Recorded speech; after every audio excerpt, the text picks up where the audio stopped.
Arunachala Shiva, Arunachala Shiva, Arunachala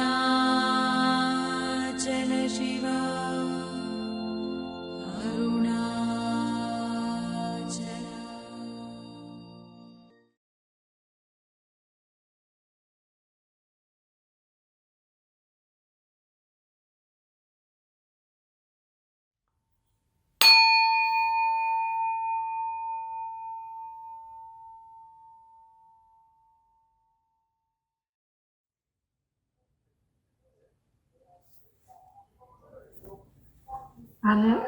Sanjay, I have a question. Yes. Yeah. So I'm just thinking in terms of those who have very good connection with God, and in the sense that they even communicate, do everything with God. Like for example, Ramakrishna Paramahamsa, how close he was with Goddess Kali. So he had he would feed her, talk to her, and do everything with her. So as opposed to see this question would be, I don't know how we're going to take it, but I'm just thinking, if I happen to take the picture of the brain for those who do things like that, I mean, the spiritually connected people with God and talking to God and so on, as opposed to someone who is actually clinically, medically diagnosed person who is hallucinating and having all these hallucination. What would be the difference in terms of, from a medical point of view, what will be the difference between the two brains? From medical point of view, both are mad. Okay. But from but on a spiritual person will never have a question like this because he loves that madness. So from, if you're asking me as a neurologist, I'll say both are mad. But if you ask Okay. me, Is it only because is yeah, it because you see the same sort of brain function coming up in both brains? look, nobody has done MRI of brain of Ramakrishna Paramhans ji. So you can't compare Ramakrishna Paramhans brain with a person who is in the psych ward. So this Yeah. question can see test of time only if that person is seeking medical help. If Ramakrishna Paramhans is seeking medical help, or someone similar to him comes to hospital and we do MRI, and then we compare MRI with another person, then we can talk about these things. But why to talk about something so imaginative? And the second thing I want to tell you is, I see psych patients all the time. You do their MRI, you do their brain imaging, it will be perfectly normal. That is the reason why we do, how we differentiate a psychotic patient from organic psychosis. Organic means structural brain problem causing psychosis. So the Right. patient can be having a brain tumor causing psychosis, or encephalitis causing psychosis, or there can be pure psychiatric illness causing psychosis, in which brain MRI, all the blood tests, everything will be perfectly normal. So don't think that a person who has schizophrenia or mental health disorder or hallucinations, their brain MRI or brain imaging or blood test will show anything abnormal. It's perfectly normal. So your question about differentiating a person who is spiritual hallucinating and the person who has a disease hallucinating, you cannot differentiate by any test, because all the tests are normal even in a psychotic patient. Okay. Look, what you are talking about is, I'm not sure where this question in your mind is coming so strongly, because spirituality, and if you want to test spirituality on the grounds of science, you will never ever prove anything. Because I'll tell you again, and I can tell again, that spirituality starts where the mind ends. Okay. It is beyond, it transcends mind. And all this discussion and science and religion and science and spirituality and some people who are spiritual, they try to convince scientific minds. I don't know what is the reason. It is why you want to convince scientific mind? What is the reason? That means you must be having some ego, some attachment that oh, spirituality is something important and it's scientific. Why? That is again a mind, which is trying to prove or trying to keep spirituality at the same pedestal as science. I can't keep it at the same level. I think science is part of this mind game and spirituality is beyond mind. The Indian philosophy, if you see, starts where the mind ends. And the Western philosophy starts and ends at the mind level only. So this is the difference, I think we can't compare. And the thing is that going transcending mind, then you don't even care about mind, whether people call you mad or not. That is like avduts, Sometimes they are stowing throne, they are speaking rubbish, they are not wearing proper clothes. If you in India, they try to decorate their sage and their gurus in a beautiful way. They don't say exactly what that sage used to do or behave, sometimes stupid. But Westerners are very honest in that sense. I'll tell you an example with due respect to Neeb Karori Babaji. He used to say filthy words to people. He used to sometimes punch. And if you ask Indian devotees, they will never say. But if you listen to Ram Das, in his lectures, he will say that some of the Westerners used to call him Latrine Baba, because he used to vomit out latrine from his mouth, like he was so filthy the way he used to speak. But people loved him because it's not the words, it's not your actions, it is where you are connected within. So it doesn't matter. It is the power of that connection with the awareness which counts. Whether you wear clothes, you are naked, you speak filthy language, you live in a hut or you live in a palace, doesn't matter. All these are superficial things which most of the minds looks into it. They think that a sage should be just sitting erect with the spine erect, and he should be just saying pravachnas, and he should be using a language which should be, and he should have long hairs or something like that. It is not like that. We have created an image of a saint or a sage or an enlightened being, but it doesn't matter. He can be wearing a tie, he can be wearing a jacket, he can be doing a job, he might not be doing a job. He might be married, he might not be married. Doesn't matter, nothing matters. The only thing which matters is, are you talking from your heart or you're talking from your mind? If it's a mind talk, then you can look like sage, but you might be just a garbage bin. Or you can be in a job or affluent, but if you're talking from your heart, you are enlightened. It is from where the source, where things is coming from. And it does not even depend the language. Language doesn't matter.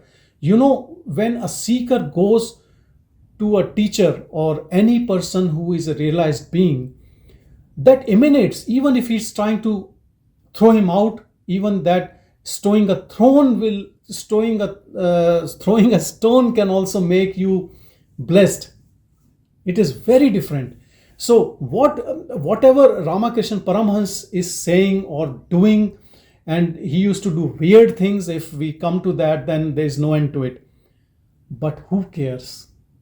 Who cares, He's not doing anything to show anyone. He's not doing anything not to do because how others will feel. That thing is just gone. How the body is acting, how the mind is acting, what the mouth is speaking out, nothing matters. If a person is taking care of each of these things, he is still in mind. He is still trying to save his image, his ego, the way he appears. and he is fearful of how his projection will affect his image to the people. If someone is caring about his image, then he is still an image only. A realized being doesn't matter about image. What image, If he is not beyond image, then he is still bound. So all these people who would do some imaging or something, who cares, even if, let's say, an MRI, it shows that these enlightened beings are mad, who cares? Let the science say that these are all mad people, but actually they are mad. Because in the world where everyone is mad, if there is one sane person, he will be called as mad.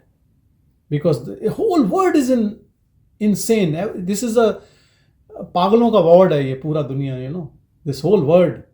It's a mental asylum, It's a mental asylum. Look, this is last yuga left, Kali Yuga. Huh? If we are still talking in Kali Yuga about God and still skeptical, it's a shame on us. Who were the best beings? They passed in Sat Yuga. Then came Treta, Dwapar, and now, in this Yuga, we are still hanging on. What does it prove? And how long should we be staying in Kali Yuga, And Kali Yuga is almost towards the tail end. I think finish off, pack your luggage and just leave this rather than just looking into, what neuroimaging, what people will think. Let people think anything. Who cares? It's good that people think we are mad, so they will not come close to us, and you will have more time to do tapas, your own sadhana, or more contemplation. Let the whole world think you are the most insane person and mad. It is good for you. And never be scared. Go deeper. It's better that people think you are eccentric, you are mad. Don't worry about people. If you are worried about people, then you will always stay as an image. Go beyond what people think, or how we should behave, or how any sage does not copy anyone. He does not behave the way you think he has to behave. He behaves in his own way. If you like, you like. You don't like, you go away. Doesn't matter. So main thing is to be at the source. And to be at the source, even this is not a big cost if you look mad. If people kick you from out of the house, it's not a big cost. To be free, it is nothing. Better to be free rather than being very decorative person, and everyone says, yeah, he is a thorough gentleman, and inside he's just a stupid person who is suffering. Can I ask a question? Yeah.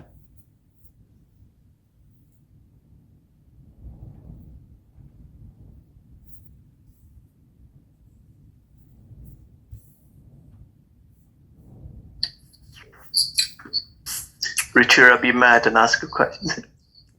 Who was asking a question? There is no question coming. I want to ask a question. Yeah, but I couldn't hear the question. Yeah, I'm going to ask now. Yes. When you say that Kali Yuga is at the tail end, and we should try our best to get to the realization, what does that really mean? I'm just trying to knock on your head to just finish off the job. That's all. It doesn't mean more than that. Okay. I slightly interpret it slightly differently. If you are still alive in Satya Yuga, you have to do 1,000 years of this kind of analysis, or 1,000 years of tapas. Whereas here you can get away with 10 or 12 years of tapas. Yes, it is a shortcut. Yes. And actually it's a tail end. I'm telling you the truth, because so many people I've discussed, some people say it's already dawn of Sat Yuga, end of the Kali Yuga. And then when the new Yuga starts, let's say there's a vacuum of 1,000,000 years. Who knows? I don't know. I have not created these yugas. So for 1,000,000 years, you will be like a stone or something, non-existent. Why don't you just get free now? Why do you want to wait for Sat Yuga? And in Sat Yuga, as Nilakantanji is saying, after doing 1,000 years of tapas, people were still angry and they are still trying to sort out things. Here things are quicker, It's very quick here because we are getting grace marks. We are big failures. So the nature wants to just sort out things, quickly. Because we are the dumbest of dumb people. So grace on us. So good timing, I think. Very good timing. Though it's too late, but better late than never, Thank you. Thank you. Anyways, Your information regarding the previous question. I have seen persons in asylum who are realized persons very true. because they have been put in asylum because they could not decipher whether this guy is normal or abnormal. So they just put him in the asylum and they were giving electric shock. So what can you do? He just enjoys that also. Once a week I am given electric shock, he says, when somebody goes. Because one of my friends used to go and meet him and he used to come and tell me that this is what has happened. They have been giving him electric shock. He doesn't mind. After 3 years they released him and he was just walking away. so you can hear all these stories. I've seen 1 or 2 persons like that also. So that it doesn't matter whether they are sane or insane. What others think of it doesn't matter for them. It's only projection of the mind. Again. My wife is a psychiatrist, and she has come across people who are very deep in spirituality, and then they get these visions and things. And in the Western world, you don't say that, oh, this is a Ramakrishna Paramhans type of a spiritual hallucination. They put them straight into the psych ward, they make them involuntary, and then they get all the treatments. So she has seen patients like that, and she has told me that, this lady was doing deep and then she went into it, and, I said, what can I say, So our job is not to satisfy Western medicine or doctors. Our job is to be with what we are. If we want to satisfy all these people, then you will live in this mad world like a mad. I think those mads are better than the people which we think they are insanity, So, but even if you read Bhagavad Gita, and Bhagavad Gita also, it says that the process of purity is very important on this path. And it talks about people who can even get insane on this path. Because the mind is a very sensitive organ. So purity of your thoughts, purity of food, purity of place, purity of the company you keep, satsang. Not like doing all the rubbish stuff and then trying to do some deep meditation, because the mind gets very confused, So purity of everything. That's why how you behave, how you act, what time you wake up, what you eat, all these carry some meaning. So your mind gets more purified slowly and gradually.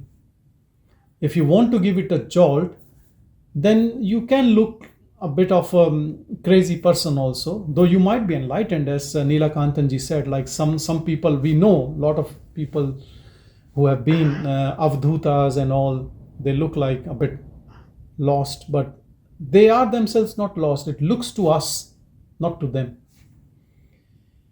So I believe, with all due respect to all these people, whatever way they have got, I think finally they have achieved, isn't it? How they look outside doesn't matter, because the body and the mind and the behavior will last maximum 100 years, How does it matter? It matters to come back home. And it matters, and it's a matter of urgency, I believe. It's not a matter of just taking its time, because nature is not in a hurry, If you are not interested, you can postpone it to maybe another 100,000 years or 1 million years, doesn't matter. There's so much in the nature. You can see plants, rocks, animals, minerals, human beings, other animals, plants, so many loka, so many things. Nature is not in a rush.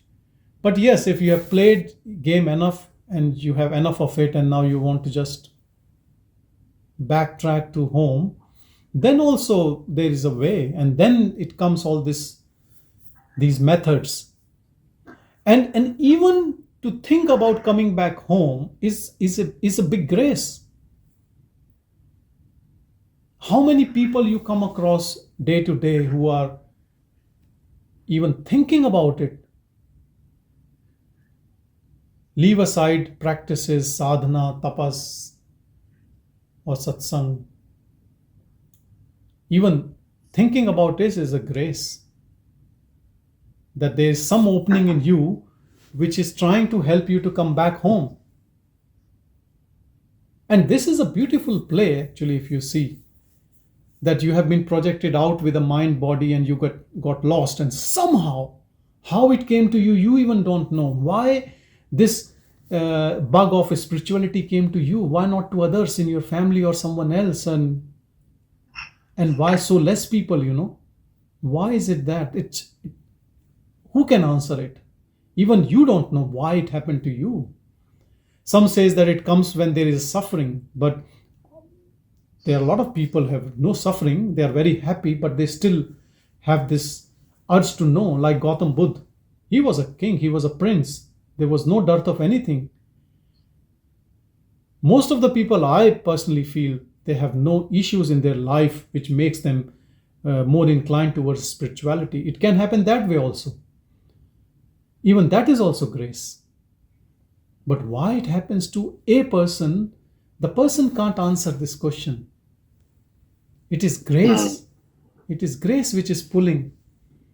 And why is it happening? Even we don't know. Okay, if you think you are in a wrong crowd and look, you should still enjoy life, and rather than thinking about who you are, leave this. I would suggest you to leave. Don't attend any satsang. Don't do any practice of any sort, and just go back to whatever at some stage you were. But you cannot. Even when you go there, you will feel like you are not at home, like you're lost in the crowd. You can try. You can just leave it for maybe a week, a month, 6 months, or a year, and let's just not even think about spirituality. Try to do it.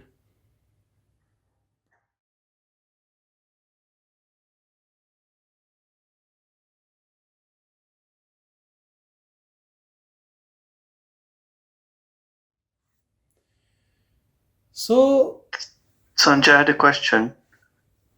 yes. It's on the purity of mind.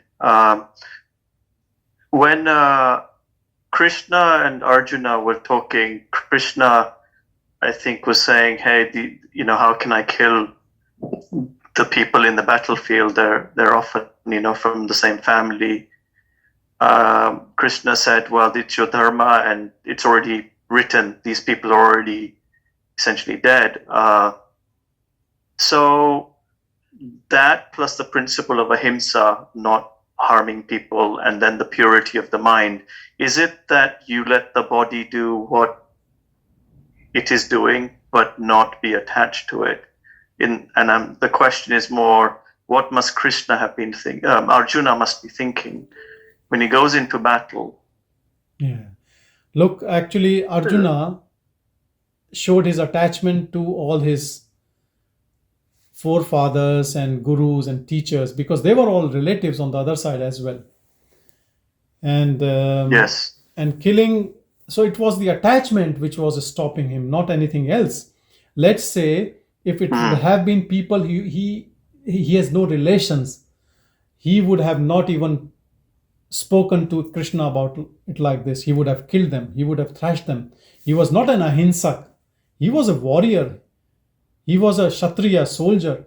But the only thing is because his attachment came there. That's why Krishna said, you are a soldier, that's your job, and now you are on a war front, and how can you speak like this? You are a coward. He actually said you are a coward. He didn't say that, it is ahimsa and you are a sage. He didn't say like that. He said, so for him, at that time, there was no spirituality in Arjuna. If you see, even the whole Bhagavad Gita was said to Arjuna by Krishna. And if you might know that after the war finished, Arjuna asked Krishna again the same question. Whatever you told me, I can't remember. Can you just repeat it again? And there is another Gita when they spoke again about it, So, but we can give a lot of excuses when we are responsible for something to be done in life, which is our duty. Don't think that Arjuna was far ahead of as a non-doer. He was a doer. He was not at all a spiritual, though he was a friend of Krishna, but there was a big difference between two people, And so that's what Krishna told him, that you just do what you are doing right now, rather than talking like it looked like he was talking high on a very high level, but he was actually frightened. I'll give you a very small example of during Bhagavan's time, when Bhagavan Ramana Maharshi, during his times, there was this thing, segregation of Brahmins and non-Brahmins. So in half of the, the eating area, in the meals area, half of the people were sitting, there was a partition, half were sitting on one side, which were Brahmins, and non-Brahmins on the other side. And Bhagavan used to sit in the middle across that partition, seeing both of them, both the parties together. Now, one of Bhagavan's relative, of course, he was a Brahmin because Bhagavan was a Brahmin, he came and he saw all this thing and he thought it's a big drama. He thought, why should we demarcate between Brahmins and non-Brahmins? And he said, I will sit with non-Brahmins because I don't believe in this thing. And Bhagavan said to him, if you are what I am, then sit with me. But don't create this issue here. And he simply went back and sat with Brahmins. So we can speak out big ideals in our life, because we can read from books and we can say, anyone can say that this is right and this is wrong and we should be like this. But are you there or you are just talking? Have you realized that, or you're just talking? And he just simply went with the Brahmins, and this is the way Bhagavan made him shut up. Because whatever is happening in this ongoing atmosphere, let's say there are rules on COVID, which the Victorian government has made rules. We have to follow. You can't say, I am enlightened, people are dying, I don't care, I will walk on the road, whether the traffic comes. We still have to, even if it's a dream, we have to follow the rules of the dream. Whether you are a sage, whether you are enlightened or unenlightened, doesn't matter. We have to follow. If this is my job, whatever job is given to me at home or at work, I have to fulfill it. No one is beyond. Even if you are beyond, even if it's an image and you know that it's an image, but the image has to do the right things. Then it is just your ego, which is just saying big things and doing wrong stuff, You can't do wrong.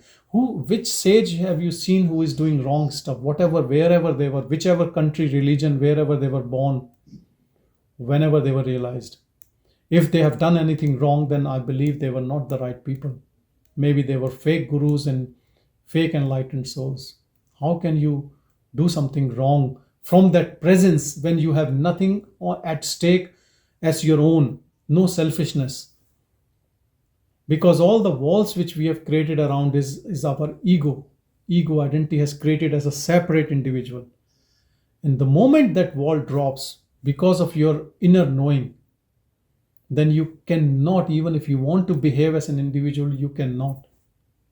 Because there is no individuality left, because it was never there. It's a myth. How do you know that it is a myth? When you stay as awareness, you practice as awareness rather than as an individual, and watch that ego which rises its ugly head, and you just watch it. You're watching, your observation will dissolve it. Sooner or later, it can take weeks, months, years, but it will finish it off. Just your power of observation, just watching it. Watching it, not even judging your own ego. Leave aside other people. You are not even bothered about other images, what they are doing or not doing. Because this is your own practice. Whether you reach here or not is the most important thing, rather than whether anyone else has reached or not reached, whether they were real or fake. Doesn't matter. The most important thing is You have to be there. And how? By constant practice. There is no shortcut. But this is the shortcut. This is the simplest step, that you step back and stay as an observer. Stay as an observer for all the thoughts, actions, emotions, everything coming within, not others. You're not watching others. You're only watching within. You are at the best. This back seat is the best seat from where you can watch all the drama unfolding in this body-mind complex. You don't have to do anything. You don't have to correct anything. You don't have to pick up a good thought and get rid of bad thought and inculcate positive thoughts and all this bullshit which is happening in the world about mindfulness and power of mind and this and that. Don't worry about anything. I will say there is only power of silence within. The moment you stay in silent mode and you watch what is happening in the mind, you understand the whole game. You become the knower, you are the knowledge. And all these images and all this drama just dissolves. There is no other way except to dissolve the mind. What are the mental impressions? Mental impressions in the mind. Till there are mental impressions, till you have a story, till you believe in that story, you can never be free. Your mental impressions keep alive your mind, keep alive you as an ego individual, and also the word which is attached to this mind. Unless this is dissolved, you can't have a knowledge. And the moment you have a knowledge, this dissolves. Both things happens together. The moment this starts fading, your wisdom keeps rising. It can be like this, fraction of a second, or it can be a slow process. It is different in every individual. Nobody can say how it will manifest in you, but it will definitely manifest in you if you have that longing and you are humble and honest about it. You are not just playing tricks with the mind and you think, oh, just 1 hour of satsang and then I will be free and then I will do this Freedom comes when the mind is completely dissolved. Then the mind is your slave. You are not slave of the mind. So mano nasha, dissolving of mind is the most important thing. And simplest technique is not taking help of the mind, especially the psychological mind. Don't listening to the thoughts. Don't acting on thoughts. Staying as awareness. When something you are not using it, let's say you all the time you take help from a friend, then you become slave of that friend. But if you don't take any help, whatever the other person is there to help you, it will also give you thoughts. Take my help. I will help you in this matter like this. But you just stay like that. Soon what will happen? It will just dissolve because you're not listening to it.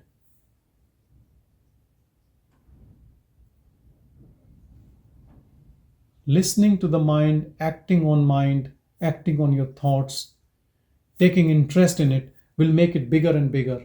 The moment you, instead of mind, you give importance to the silence within, paying attention to the silence, that emptiness, whatever you want to call that. First, you need to know where is your attention going, to thoughts or to the silence within. And then once you have found what I'm trying to say, which is not very easy even to understand for any person, but I believe a lot of people who are sadhaks, they can understand. Even if you don't understand, if you're listening with an open heart, it might work for you, how it will happen. But it will happen. It happens with everyone. If you're illiterate, if you're educated, if you have a job, if you have no job, doesn't matter. It will happen to you. It will happen in your own way, not the way what I am trying to tell you. This is the other thing, because your mind, your structure, your mental impressions, it's different and everyone is unique in that sense. It will happen in your own way, but it will happen. There is no doubt about it. And when it happens, when the mind dissolves, no doubt is left.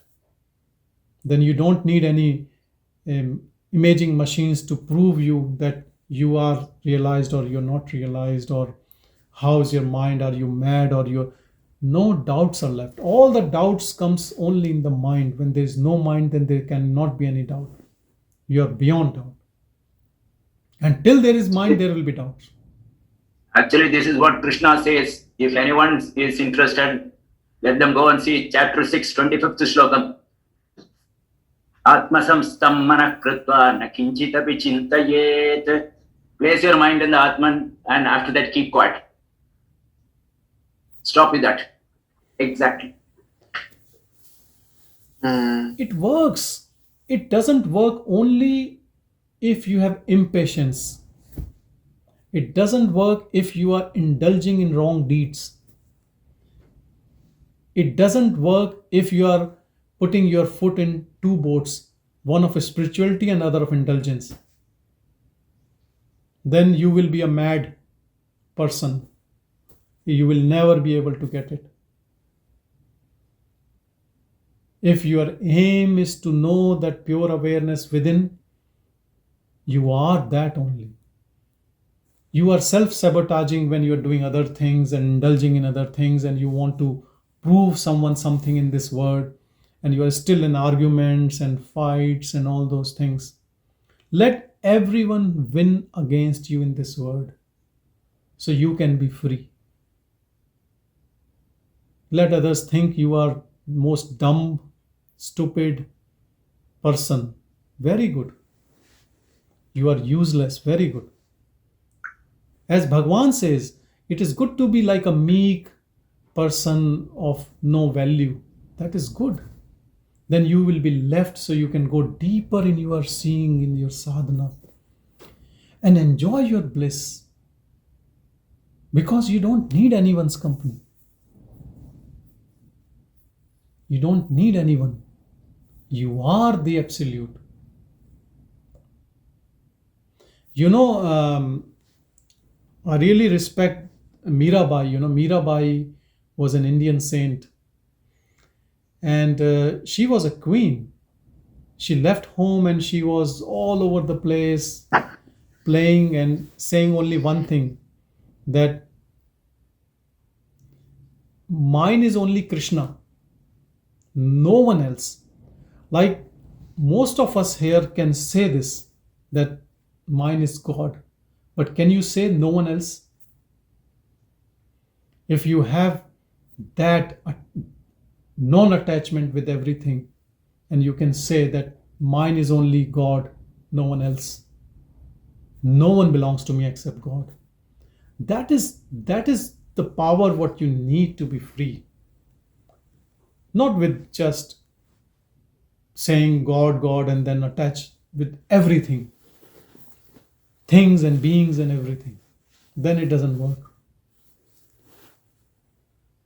If the mental impressions are there, then it doesn't work. Mind has to dissolve completely. If the mind stays, ego stays, individuality stays, then you can't be absolute. To be absolute, you have to first be nothing. Only nothing can form into absolute, because absolute is nothing. It is no thing. It is not a form. It's not a shape. It has no name. You can call it God or Brahman, but it is nothingness. It is the source. And if you want to be source, then you have to give up a form. And that form is not just the body, your thought forms, your mental impressions, your story. People are not ready to give it. Ask yourself, are you ready to give it? Then just pay attention to awareness. And all what story there is, it will just dissolve. Don't say anything. You don't have to do much practice in this method. Self-attention, not ego attention. So we have to move from ego attention to self-attention. Ego attention can be easily realized whenever a thought comes about me, mine, then it is ego. Always looking benefit in myself or my family, or something related to mine. You can understand, everyone understands. And if that thought comes, just observe that thought. Don't even judge. Definitely don't act on that thought. You can't fool around on the path of spirituality where you have to meet the absolute. The time taken to absorb in absolute is the time taken for you to leave your smartness and be humble and be devotee and be childlike, be innocent. Give away all your tricks which you have learned in all your life from your friends, family, education, society, culture. When you give up all this, when you're back to your innocent, childlike nature, that absolute is already there. We have put curtains and veils of our smartness because there's nothing else except it. It is only rest. All is just a dream. All what we do whole day which we feel important about is useless. I'm saying useless because what is the point in whatever you have achieved? It is a dream. It is disappearing each and every moment. What are you proud of? There are so many people who were proud of and they are lying in graveyards. Hmm. And big empires created, big cities created, and destroyed, their ruins. There's nothing left. So whatever done on this earth is disappearing. It's like writings on water. Nothing stays. If nothing stays, then why do you want to invest in that? Why don't you want to invest in something which can free you eternally? No more dreaming. And you become awakened being from human being. Human being is an animal being, isn't it? It can turn into any animal next birth, or a plant, or a rock, or I don't know, maybe a ghost. Why don't you just go back to the source, to the Father? We call it Father, you can call it Mother. It is the source. We are all part of the same source. And what is stopping us? The form what we believe we are in. The form can stay. Your thought can stay. But if you are detached completely from the form, then the form stays or doesn't stay, doesn't matter. You are free.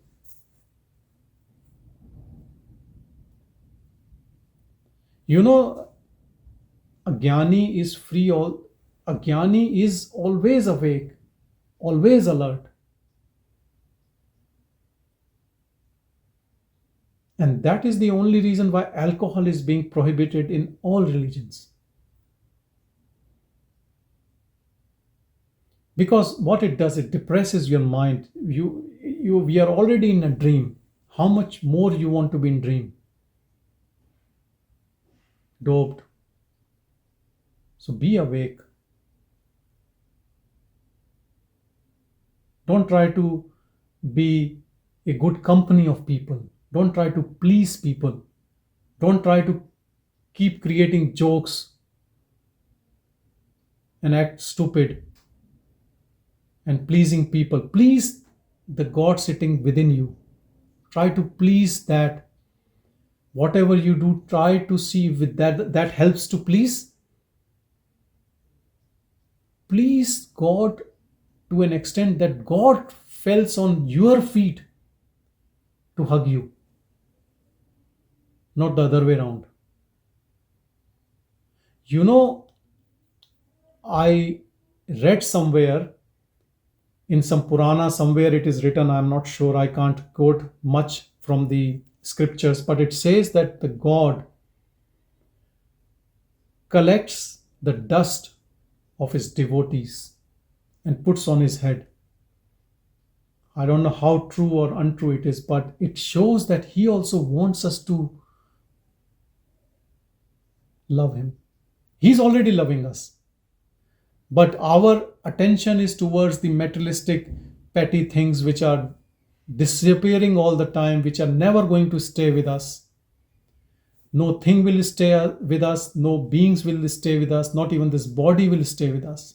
And we are running for things and collecting all these collectibles in our house, filling up all the garbage in our mind of attachments and desires. If we turn around 180 degree, look within, you will see the God is there with open arms waiting for you, to hug you, to make you him. So there is no gap left. So how can you turn the same mind which is projecting outward has to turn within and look within with all its attention, all its energy. Conserve all energy from outside world. Don't argue with anyone. If you are the biggest failure in this world, then you will be the most successful person within. Stop competing, arguing, winning. The biggest loser is the biggest winner in. With whom to compete? With the images, the dream images outside? The dream objects? Look what you are. Look within. And with that pure mind, the mind which is inquisitive, you will see your own self in its full glory. It is the most precious thing, if I can call it a thing. Most valuable.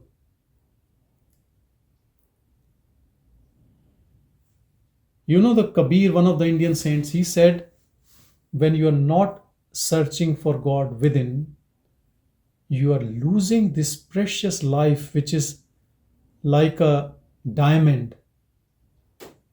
The life which is like a diamond, you are wasting it like a coal.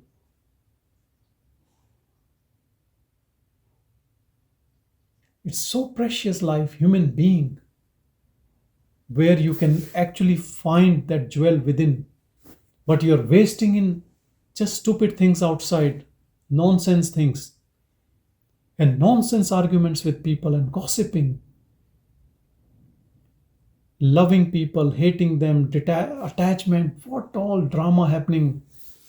Watching all those soap operas and serials and movies and creating your own crazy movies in life, useless. Completely entangled in all this. It's of no use. And all these people and attachments which we love or we hate are going to leave us soon. The only sakha, the friend, which is always with us,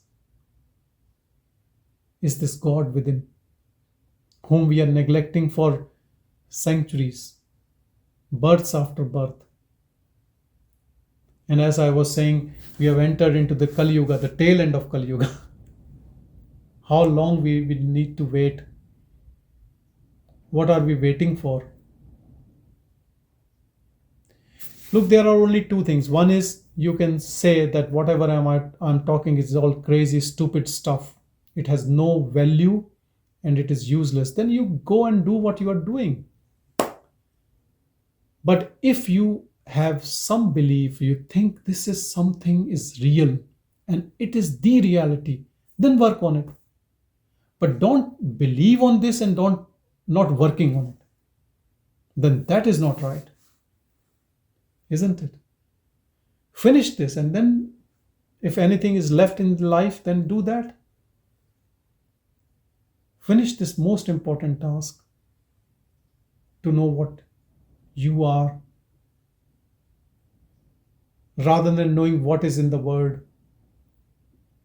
And if you love attachment, you want to love, then love your true self.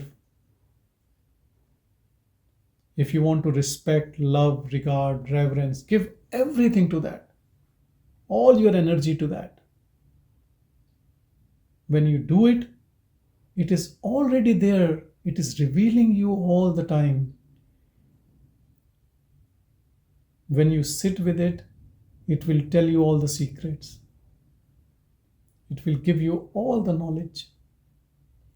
Actually, God is more interested in us than us interested in God, because He wants to manifest in you. But you don't give a chance for it to manifest, to germinate. You are looking outside. If the same attention goes within, it will help God to manifest from within you. Then you will flower in your full potential. If you have to turn as a rose, you will be rose. If lotus, you will be lotus. Why I am saying this is because it's not that once you realized everyone looks like Buddha with long ears and sitting like this. It's not like that. Everyone will have their own way, their own thing. How it will manifest, nobody knows. This body mind which you are using has no clue. It doesn't know anything. But when it becomes slave to the absolute, not to the mind, then that absolute will do what it has to do. You have given in the absolute hand. Complete surrender. I'll tell you, these words are actually synonymous. Jnana and surrender, they are not different. They are same only. Bhakti is same, devotion is same, knowledge is same. All of them are same. They are not different paths. Everything comes to the same. A jnani is the biggest bhakta. The best bhakta is the best jnani. They are not different paths. They look different when you start, but when you reach there, it is the same. How can you have jnana, knowing the absolute, and you don't love? Love is its fragrance. When you reach there, only thing left is love only. Everything else dissolves.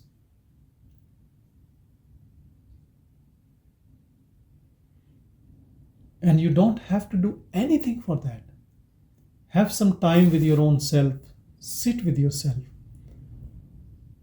Don't look for next party. You can still go to a party, but I'm saying don't look for that. Look forward. Look. People always say, I'm looking forward to this party. When an invite comes, I will say, look backward. Look backward, not forward. Look backward. More you look backward,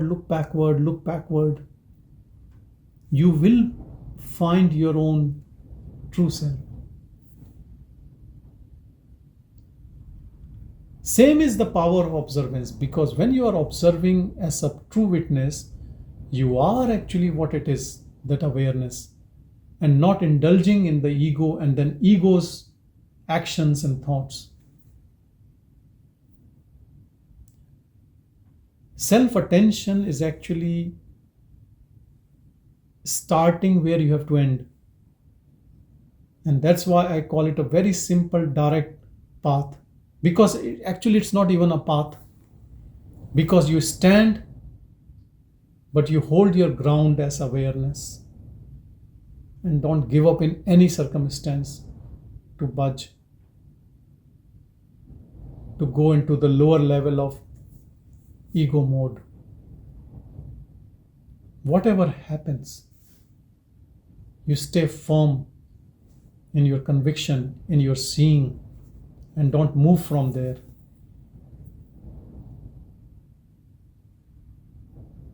Bring all your energy, because you need a lot of energy to stay there in awareness. Because Your fight is not with any, your enemy is also very strong. Who is your enemy? Your own mind. And who has given power to that mind? You. Your interest in mind. He is your faithful servant who is helping you to indulge in this world of pleasure, seeking pleasure all the time. He is your accomplice. But when you stay as awareness, you are taking away power from the mind. Now, because of your some interest, the mind is still fighting against you. It seems like, but it is coming from the same source only, because you still have some investment in it. But if you stay detached, with some momentum, it will look like it is fighting with you, but it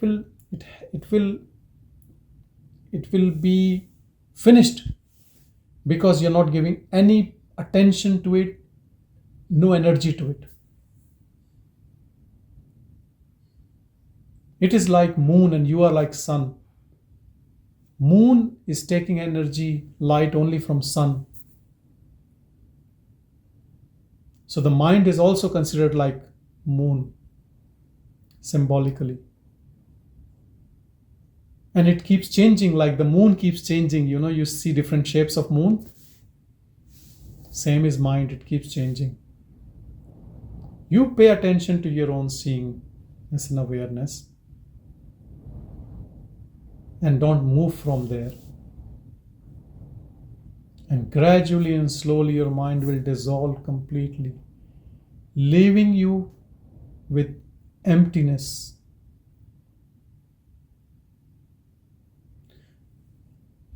Maybe it's not emptiness, maybe it is blissness, full of bliss, full of love. You don't become emotionless, you become so soft within, but still detached. Love to everyone, but no craving. It looks a paradox, because the love which we understand is love is with attachment. That's not love, that's only attachment. This love is pure love, unconditional love. Whether the other person loves or not doesn't matter.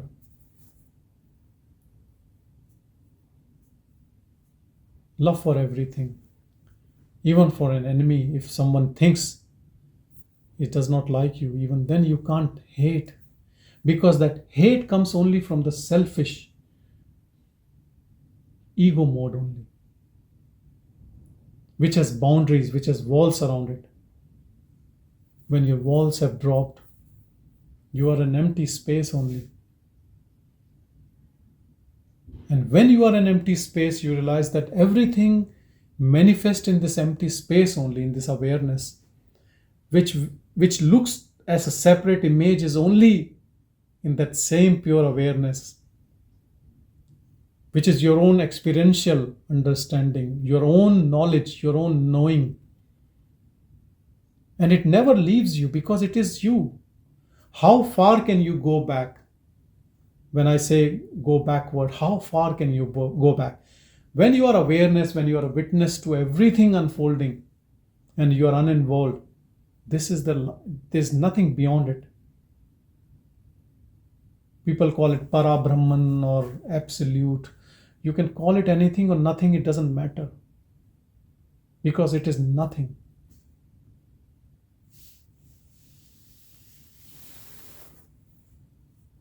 And in this pure seeing, you understand even this body mind which you are using is not you.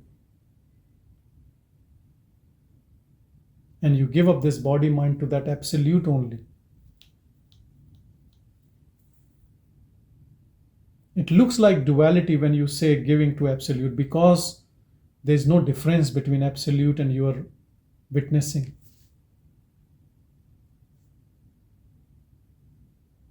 But still you have reverence, love for that absolute which has given space, who has brought you back home. Otherwise, no one can come back home without his permission. No one. If someone says that I have achieved by practice, I'm sure he has not achieved anything. You can only try, but it is His mercy, His grace, His love, His ever-flowing grace on all of us.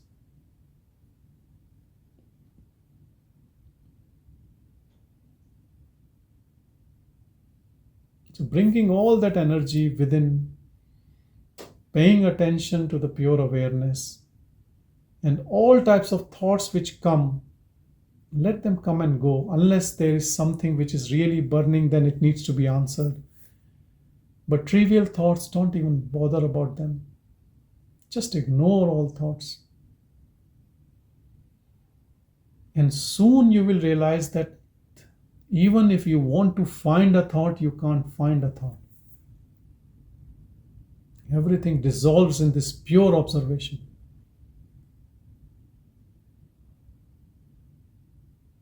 When sun is shining in its full glory, there is no darkness left. And these thoughts are like creepers, in darkness. When there's a full-blown sun, there's nothing left there except love. So pay attention to this pure awareness and don't worry about anything happening around and things, and because things will keep happening, something will be happening, good or bad, and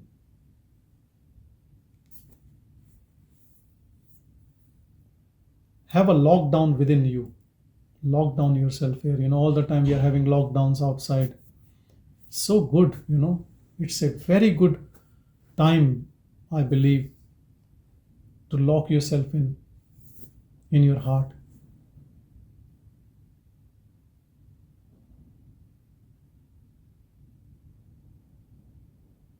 And more people are enlightened, more people in this pure awareness, more they'll be good to the world, I believe. That imparts such a pure energy. The whole atmosphere changes. Even the plants, animals, the place, everything gets nurtured out of it. Be that flower. Don't waste this birth. Don't worry about all the births we have wasted before, but this should be our last attempt. And sincere attempt, last and sincere. No postponement.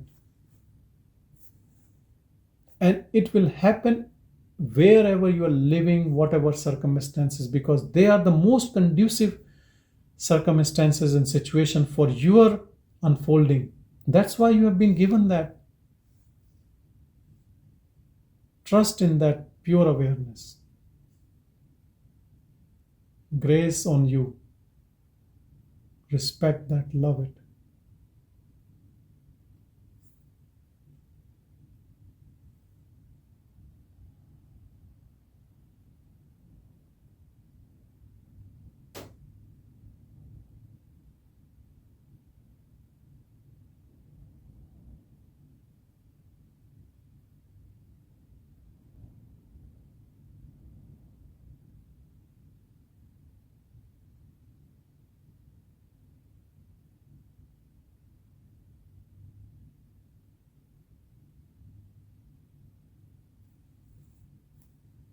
Om Shanti, Shanti, Shanti.